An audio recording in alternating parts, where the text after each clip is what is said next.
Welcome to the Celiac Diaries Podcast. I'm your host, Lucia Cordero, and this is where we get real about life with celiac disease. Each week, I'll share practical gluten-free tips, wellness hacks, and honest conversations about the emotional side of living with an autoimmune condition. Think of this as your weekly mix of support, relatability, and inspiration to help you not just survive, but thrive with celiac. Before we dive in, just a quick reminder, I'm not a medical professional. Everything I share is based on my own experience living with celiac disease. This podcast is not medical advice, so please always consult your doctor about your own health. Hi guys, I can't believe we're doing this. We are live from a podcast studio in New York City. This is so crazy. I have been wanting to start a podcast for years, but I just never knew what I wanted to actually talk about. And the podcasting space is so saturated. I really wanted to make sure that I was bringing a podcast into this world that would really add value to people's lives.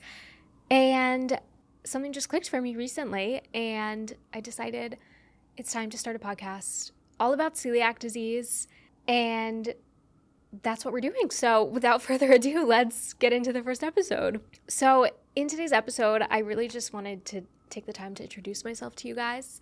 I'm Lucia, hello, and just give you a little bit of background as to why I felt so called to start this podcast and what I really see for it and the vision. To give you guys context, I'll get into a little bit of a background of my celiac disease journey, a little preview of the ups and downs that I've had, because it honestly has kind of been a crazy journey. It's going to be a good time. I'm excited to chat with you guys. So hit that follow button. I will see you guys back here every Wednesday for a new episode of Celiac Diaries. And we're doing it, guys. We're starting it. Let's get into it. I'm obsessed with podcasts. If you know me in real life, I feel like you probably know this. I'm always listening to podcasts. And one thing that I do love about a podcast is a weekly segment. And here at Celiac Diaries, we are going to have 2 weekly segments. So get excited.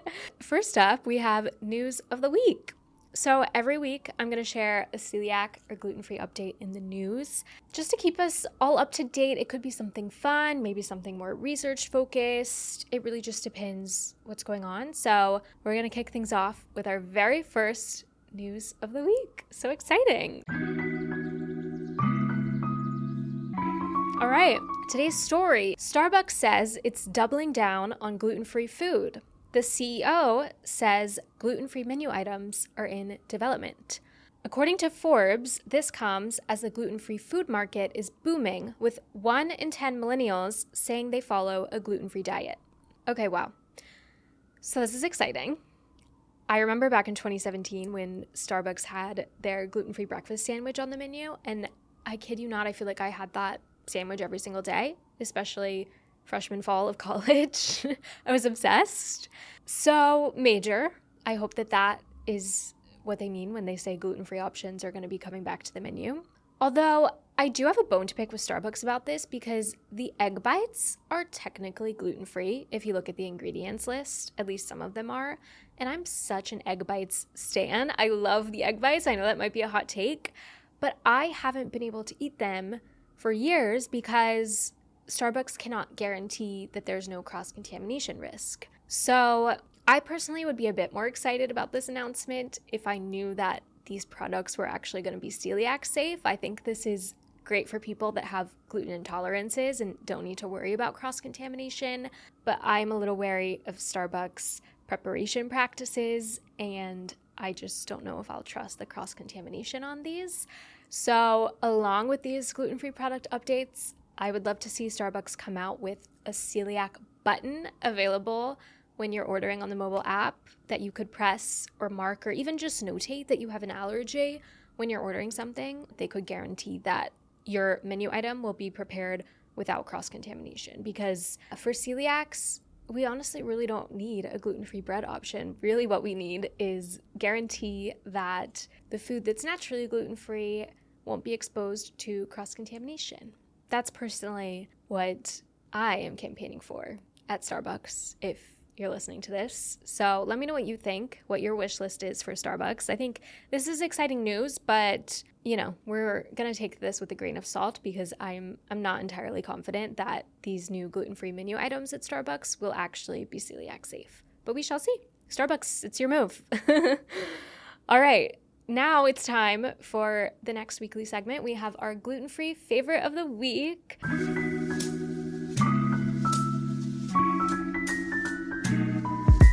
So this is where I'm going to share a product, a restaurant, or a recipe that I've been loving lately, obviously something gluten-free. This week, I think I have to start out with giving a shout out to the best gluten-free bread out there, in my opinion.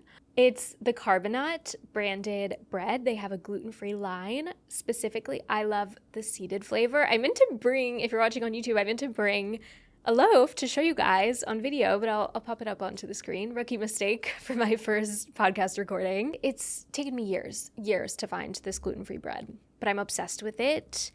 It's not perfect, but it is the best that I found so far. It tastes good. It toasts super easily. It freezes well. It never falls apart. The nutrients are pretty strong. The ingredients list is relatively clean, especially compared to other gluten-free bread options. And it's high fiber, which I personally like, but definitely look into that on the ingredients list as well. It does have some gums, but comparing the ingredients list of Carbonut bread to other gluten-free breads that I feel like I've been eating for years, it's so much better. There's no added sugars, which I can literally spend an entire episode talking about the gluten-free bread options and how most of them are awful. And it's like, okay, why does bread have 30 grams added sugars and like 100 words in the ingredients list just because it's gluten-free? It's really insane. It can be really hard to find great gluten-free products. And I think, I'm talking a bit too long about this, but I'm clearly very passionate about this subject. So we will save the rest of those thoughts for another episode, but that is my gluten-free fave of the week. I will share it in the show notes if you want to go check it out. All right, guys. With that, I think it's time to get into the meat of the episode. Let's do it. First things first, I just wanted to introduce myself to you guys if you haven't been following me, or if you're not friends or family, which are probably a lot of the people listening to the first episode. But I'm Lucia. I'm 26. I live in New York City. I obviously have celiac disease. I was diagnosed with celiac disease when I was 11. I'm originally from Shreveport, Louisiana, but I lived in Chicago in between Louisiana and New York. I went to Northwestern for college, and I work full-time in advertising, so I'm not a full-time influencer. I have a corporate job, which is super duper fun. And yeah, that's a little bit about me. I post a lot of weekly vlogs on YouTube, so you can really see, honestly, like the past 4 years of my life in chronological order if you really want to, which is a little scary. But anyway, that's a little bit about me. You'll definitely learn a bit more about me, I feel like, throughout each episode as different things come up. But I wanted to share with you guys a bit more about my celiac diagnosis, obviously, since this whole podcast is about celiac disease. I'm definitely going to do an entire episode on this because I think there's so many details to get into, and I feel like everyone's celiac disease diagnosis story is so unique and interesting, and there's so many different parts to it, and like not one story is the same. So I'm definitely going to dedicate an entire episode to that. But first, we'll just do a TLDR for the very first episode. So I was diagnosed with celiac when I was 11 years old. Very young. I feel like at the time I felt so old, but looking back on it, I was quite young at 11. And now I'm 26. So I've had celiac longer than I haven't had celiac, which is a little weird to say, but it's true. Basically, the reason that my parents took me to the doctor is because I had significant stunted growth. I'm still a short gal, guys. I like to say I'm 5'1". We're just gonna go with that. But anyway, my parents started taking me to a specialist to see what was up because I just wasn't really growing. And after a couple of years of testing, they finally figured out that I had celiac disease. And my parents found out about it before me, obviously, and I remember one night we were about to have dinner at home. It was ravioli night, and your girl used to be obsessed with ravioli, so I remember being so excited. And then I remember my parents took me into their room, and they were like, actually, you can't have ravioli tonight. And I was like so confused, and then they gave me this piece of paper that had a list of all of the foods that I couldn't eat, and I just remember not really understanding it. I was like, oh, okay, is this just like for the rest of the week? Like I need to follow this plan? And they were like, no, for the rest of your life. And I was like, okay, cool, which I think when you're that young, you just don't really understand what that means. Like when I was 11, I thought being 22 was so old and I couldn't imagine my life beyond being 22. So I didn't really have a concept of it.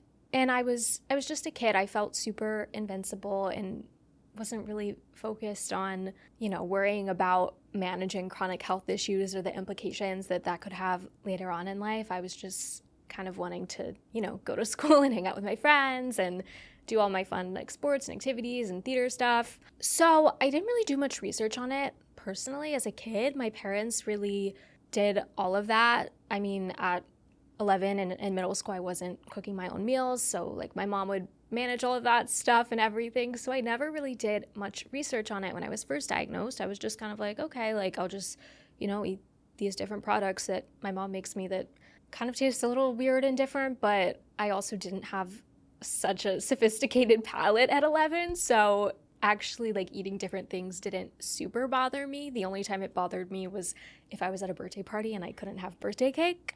But really, I wasn't so into it, for lack of a better way to explain it. I remember I was still constantly eating gluten for a while just because of like unintentional cross-contamination, unintentional actually eating gluten. I remember for the longest time I was like having the breaded chicken from Panda Express just because they said it was gluten-free, but it's like it obviously wasn't gluten-free. And also sometimes I would even sneak gluten in a friend's house because I really didn't understand the gravity of what celiac disease was. That was middle school. Fast forward to high school, I feel like I was a little bit better about it. I was finally, making my own lunches, and I would have gluten-free products, but I wasn't super aware of cross-contamination, so I wasn't really conscious of that at all. And then also, just to set the scene, I was living in Louisiana in the 2010s, and now I live in New York in the 2020s, so it's obviously just so much easier to manage with more options and people knowing what it is. Like, none of my friends knew what celiac disease was in Louisiana, and I didn't want to talk about it or tell them that I had it because I just thought it was weird. But now it's like everyone knows what it is, and it's a lot easier to live with celiac disease in the 2020s and in New York City. Yeah, I honestly just I thought it was annoying. I thought it was a burden. I thought it was embarrassing. I also didn't really understand what symptoms I was actually having because I just wasn't in tune with my body at the time. And I thought that the symptoms that I was having, like brain fog, fatigue, anxiety, stomach issues, whatever it was, I just thought that was what normal life was because that's all that I'd ever known. So I wasn't in tune with the fact of oh, maybe I'm still actually having gluten. I didn't think that I needed to do more than I was doing to manage celiac because I didn't understand it. And then flash forward to college, I honestly still didn't even have a great grasp on it then. I think I want to do a whole episode dedicated to managing celiac in college because I think that could be helpful for a lot of you out there. But it really wasn't until COVID that I started, I had more time, so I started to do more research on what celiac disease was. Then after that, when I started living on my own as an adult and having my own apartment and everything, I got more into it, mainly because my first year post-grad, I had the worst celiac symptoms, but at the time I had no idea that that's what was going on because in my mind, I thought that I was effectively managing my celiac disease just because I bought the gluten-free version of bread when I went to the grocery store. I thought that was all there was to it, but there's really so much more that you need to think about and learn about and be aware of in order to effectively manage celiac disease and learn to thrive and be in control of your own health and wellness.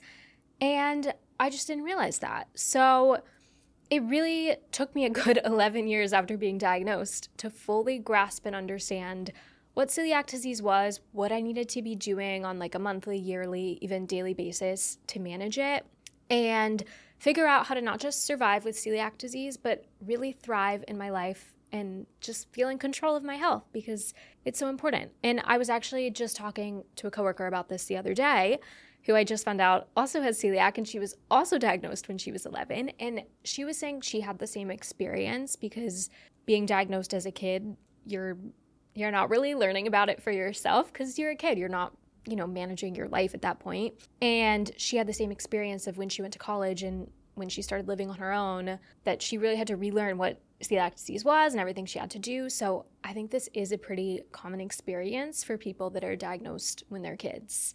I just go through this entire story just to share with you guys my background of where I'm coming from with my celiac disease journey. There's so much to learn about managing it. I wish it was as simple as just buying the gluten-free version of all of the products that you like from the grocery store. But there's really so much more to it than that. And oftentimes the gluten-free versions of the products that you like might not actually be gluten-free. We'll have a whole episode on really reading the labels and understanding what to really look for. And also, a lot of gluten-free products out there are just not the healthiest substitutes, which I feel like is also a myth that a lot of people think, like, oh, the gluten-free version of something is automatically going to be healthier. But a lot of times the gluten-free versions of products have like 100 more ingredients than the regular version. And it's like, okay, this can't be good for my body either. So a lot of different deep dives on that to come in future episodes. And there's always new developments. There's new research trials coming out about it. So we all need to keep adapting and learning as we go. I'm definitely not perfect, but I do my best. And I feel like I'm at a place now where I'm super disciplined with my celiac disease and I take it super seriously, but in a way where it doesn't give me anxiety. It feels super harmonious and manageable with my life. It's become second nature to me, and I've developed really strong frameworks of managing it effectively and feeling really great. Like this past year, I think I felt the best that I've ever felt in my entire life. And I think it's because I've been so intentional about managing my celiac disease and making it work for me. And I just want to be able to impart this knowledge to anyone with celiac who wants to listen, because I think everyone deserves to just feel happy and healthy and in control. And obviously, everyone's celiac disease journey is different. So what works for me might not work for you and vice versa. But I think it's still valuable to hear from people's experiences. And then also this podcast is just kind of a way to fuel a community of people that are gluten-free and have celiac disease. And we can all connect on my Instagram. Shout out at Celiac Diaries Pod. And just have a good time over there, just connecting and just everyone being able to realize that they're not alone in this journey. And I think that that's super valuable too. So that's really why I wanted to start this podcast, because I honestly wish I had a podcast like this to listen to as a resource or companion when I was first diagnosed, or even just a few years ago when I was trying to figure things out about it. And if I can be that resource for someone else to help you save time or just feel a little bit better and less alone in this journey, then that's really what I want to do with this podcast. So yeah, and I know, again, as I say in my disclaimer, I'm not a doctor, and I know there is a lot of misinformation about celiac disease out there. So I'm definitely going to be super intentional with what I'm sharing, doing research, but I do want everyone to keep in mind that I am not a doctor. I'm not a medical professional. I work in advertising and I'm a content creator. So please remember to see your doctor and consult medical professionals for medical advice. This podcast is not medical advice. It's just a community to share. So I will have that disclaimer at the beginning of every episode, but I just wanted to make a point to highlight that as well. You know, obviously, I really respect doctors. Both of my parents are doctors. Well, my dad is a doctor. My mom had a PhD in nursing, has one, and my brother is a doctor. So I really respect the medical field, but I think, you know, just the way that the system is set up, sometimes we only get so much time with our doctors or dietitians to really talk things through. And there's, you know, some things about celiac disease that are helpful to know and manage that doctors don't tell you. So you do sometimes need to turn to other resources. And there's a ton of books out there about celiac disease. I think they're great, and I can, you know, do a whole episode on that, or just do like an Instagram post on specific celiac books and link them for you guys if you're interested. But I'm such a podcast person, and I feel like a celiac focused podcast has been missing in this space, one that's fun and conversational, where you're gonna get your practical tips and, you know, wellness advice, but through a lifestyle wellness lens, not necessarily like so sciencey, although the books are important. So I'm excited to serve that space online. I think celiac disease can be fun. It doesn't just have to be a random dense book that you're kind of dreading reading. So that's another reason why I wanted to start this podcast. And yeah, I feel really strongly about this because I really struggled for years to figure out how to manage celiac disease and how to just feel better in my own body and understand what it really was. And there's still more for me to learn about it too, but just like thinking about my background, and like I said, like my brother's a doctor, my parents are doctors. I mean, my brother, recently became a doctor. Wasn't a doctor when I was 11, but you guys know what I mean. I just feel like if it was hard for me to figure it out, it has to be hard for other people too. That's another reason why I wanted to start this podcast and just share what I've learned, my experience, my tips, and create community for other people. Because also for the longest time, I didn't know a soul that had celiac disease. And over the past few years, I feel like I've been meeting more people. I still, can probably count them all on my hands, which is crazy because there are so many people that have celiac disease.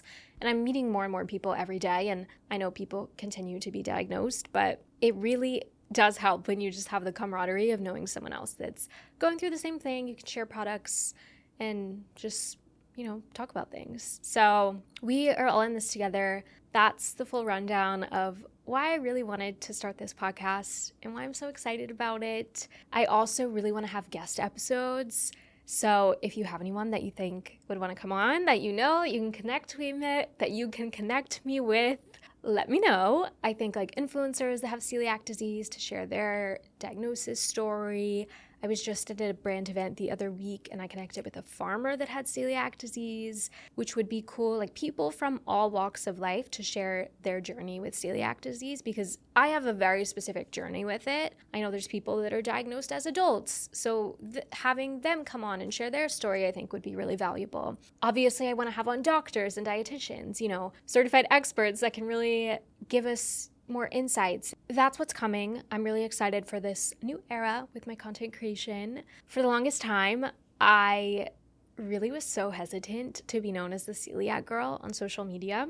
I remember when I first started posting on TikTok in 2022, some of my first viral videos, like talking millions of views on TikTok, were gluten-free grocery hauls.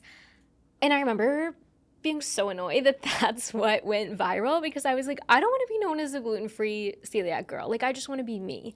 So I feel like I really was resistant to making gluten-free content or content tied to celiac disease, and was really trying to brand myself as just a lifestyle influencer. But the past couple of years, I feel like I've become just more passionate about wellness as a whole. And I know that the wellness space is so saturated online, and I want to be able to contribute to that. And I think my unique lens of having celiac disease in my journey can really be where I'm able to add value for people, because there's not a podcast like this out there yet. So I'm excited to be the start of the celiac disease podcasting space. Yeah, at the end of the day, I have celiac. It's a part of my lifestyle. There's so many people out there that have it too, and just because it's what I'm posting about doesn't mean that it's my whole life, but it can just be something that's a part of my experience that I share about online. And it is crazy. I mean, I mentioned I haven't known that many people with celiac disease throughout my life, but there are 3 million people in the US with celiac disease. I think it's 1% of the population, and more people will be diagnosed every day, probably. And I feel like based on everything that I've learned about celiac disease over the past, how many years has it been? Gosh, 15 years. If I can impart some of that knowledge with people that are just getting diagnosed, just relearning what it means to have celiac disease as an adult, or just want to have a community of other people with celiac disease, then I want to be able to be that person. So with that, here is a little preview of what we're going to be discussing on the podcast. And let me know if you have any episode requests as well. I am all ears. My DMs are open at Celiac Diaries Pod. I hope that's the handle.